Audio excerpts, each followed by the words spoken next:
ഈശോയിൽ ഏറ്റവും സ്നേഹമുള്ളവരെ, കോട്ട ഇടവക 1930 സ്ഥാപിതമാകുമ്പോൾ ഇടവകയ്ക്ക് സ്വന്തമായിട്ട് ഒരു വിശുദ്ധയെ ലഭിച്ചു. അത് വിശുദ്ധ കൊച്ചുത്രേസ്യ. ഈ 95 വർഷക്കാലം ഈ ഇടവകയുടെ ആത്മീയ സമ്പത്ത് എന്ന് പറയുന്നത് വിശുദ്ധ കൊച്ചുത്രേസ്യ ഞങ്ങളുടെ കൂടെയുണ്ടെന്നുള്ളതാണ്. വിശുദ്ധ കൊച്ചുത്രേസ്യയുടെ തിരുനാളിന് ആരംഭം കുറിക്കുകയാണ്. കോട്ട ഇടവകയെ സംബന്ധിച്ചിടത്തോളം ഏറ്റവും വലിയ ആത്മീയ ഉത്സവം കൂടിയാണ് ഈ തിരുനാൾ. ഈ തിരുനാളിലേക്ക് എല്ലാവരെയും സ്വാഗതം ചെയ്യുക എന്നുള്ള കർത്തവ്യമാണ് വികാരി എന്ന നിലയിൽ എനിക്കുള്ളത്.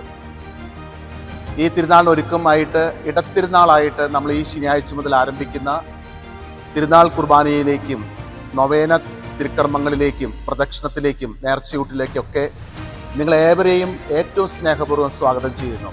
വിശുദ്ധ കൊച്ചുത്രേസ്യയെ കൂട്ടുപിടിച്ചുകൊണ്ട് നമുക്ക് ദൈവത്തോട് ചേർന്ന് നിൽക്കാൻ ഈ അവസരം ഏറ്റവും അനുയോജ്യമായിട്ടുള്ള സമയമാണ്.